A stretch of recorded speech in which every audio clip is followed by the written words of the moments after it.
Hey everyone, it's Mike here, Global Voodoo. In today's video, I'm going to give you 5 tips on retail arbitrage, right, for Amazon.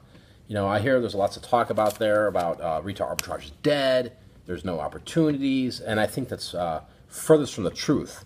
It's not for everybody that's out there for sure, but you know, you see a lot of people quitting and giving up, and you know, maybe because they don't have these tips, maybe they don't understand the fundamentals of buying low and selling high, right?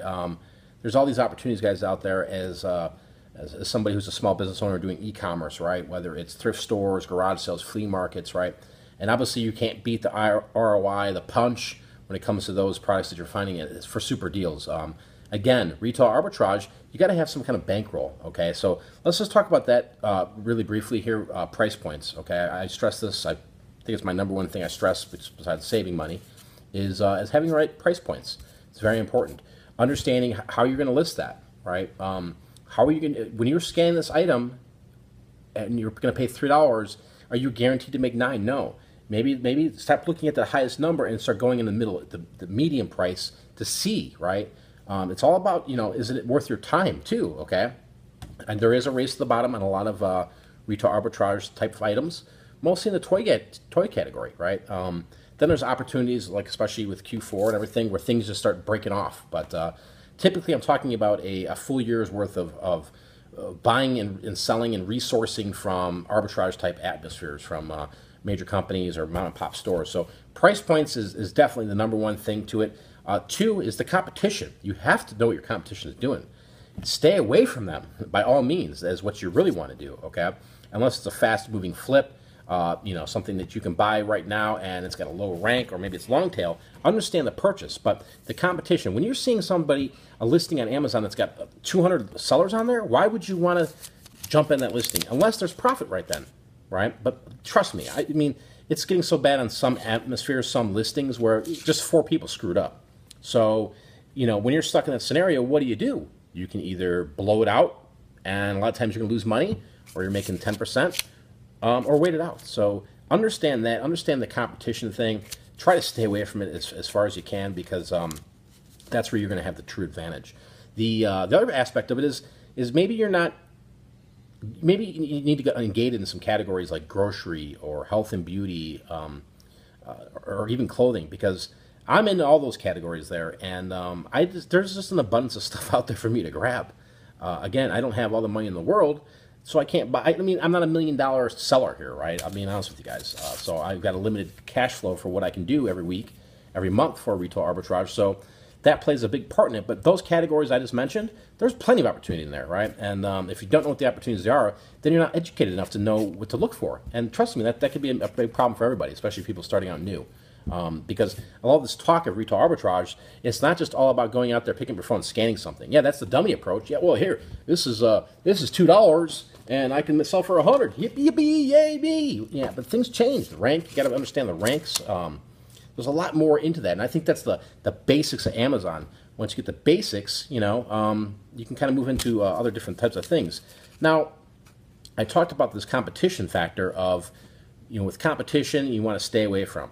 And one of the best ways to do that is to actually just go out and create your own listings, okay? Create your listings. Create a multi-pack of whatever you're selling, okay? Or get creative and start creating a bundle, right? But remember, okay, you got to stick with name brands or comparables when it comes to these newer listings or these multi-packs, right? If you have a no-name brand or a private label brand that nobody's ever heard of, yeah, there's ways to promote that and stuff like that, but I'm just talking naturally, all right? I'm not doing anything special here with this arbitrage stuff that I'm talking about today. Just naturally. You got to make sure that there's people searching for that product, finding keywords that match with other listings. Before you actually start buying a lot of these products, do your research and see online, hey, is this particular product, this skin smoothing gel, let's say, is there a market for it? If there's a couple listings, that's awesome, right? If there's 400, you might want to stay away because you're going to get lost in the mix. So there's research involved when it comes to finding new products to sell on Amazon. That's for sure. You just can't scan something up. This looks good to me, because you're taking a risk there. And again, some risks pay off. Majority of them fail. So keep that in mind. But anytime you can add to the category, to the big catalog of Amazon, you're going to win. And especially when there's no competition on there. The other thing too is, don't always scan or don't always use the barcodes that are on the product. Use your own. Go buy your own barcodes and create your own listing with your own private barcode. That way, when people are scanning your product at the store, another resource stumbles across it, a lot of times people are lazy and they'll just put it back on the shelf because they don't want to deal with it, because they think listings is difficult, which it's not. It's very easy. And if all that, guys, my last tip here is you got to think outside the box, right? Looking at online opportunities, online arbitrage is amazing right now. It's endless. Like I said, there's endless opportunities out there. And, you know, it's the convenience from shopping at your house. You can order the stuff up, it gets sent to you in a couple days, boom, bada bing, throw it in a box, out it goes, and you're making money, right? And you're not worried about leaving the house, or not worried about going and wasting time and not finding anything. You know, when online, it's always available. You just got to know what stores to hit, what products to buy, what price points, the whole 9 yards. And kind of the tying with that online thing is the local thing, all right? There's a lot of companies out there. There's a lot of mom and pops. I'm not talking about Targets or Walmarts. All right, some of those stores I'd probably stay a little clear from, right? Because there's too many people running around with scanning devices, okay? But start looking at the local scene, looking at, you know, maybe it's Billy Bob's barbecue rub down the road, right? He might not be on Amazon, right? You might be able to work out a deal with him. Or, you know, you just explore what's around your neighborhood to find out products that are not currently on Amazon and work out a local deal. That way you've got a connection here, you got an agreement, you got this product, and you're testing the market. And so that's it, guys. Retail arbitrage is far from dead. I don't see it disappearing for a long period of time. And there's a lot of potential for you to make a lot of money if you're knowing the right things to buy and you know how to do this, right? Again, you need to have some moolah, some tchotchkes, right? Got to have some cash flow to go and start this, right? But you can start as low as $20, $50, buy some stuff, and roll the money. There's nothing wrong with rolling money. Turn 100 into 500, 500 to 1,000. That's how it works sometimes when you have a low budget, okay? But if you want to go out there and do this, you know, again, stay away from the competition. It's the number one thing. Stay away from that and just do your thing, but understand what you're doing. Have a game plan. Put it all down on paper to have a, you know, a plan of attack. This is serious. Attack this shit, boys and girls, and get it done, right? Because right now, there's people out there just making a lot of money by just basically doing the arbitrage route from retail stores to online stores.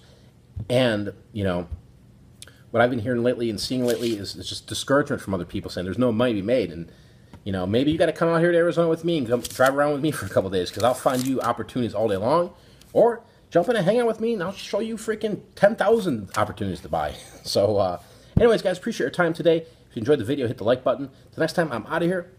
Peace.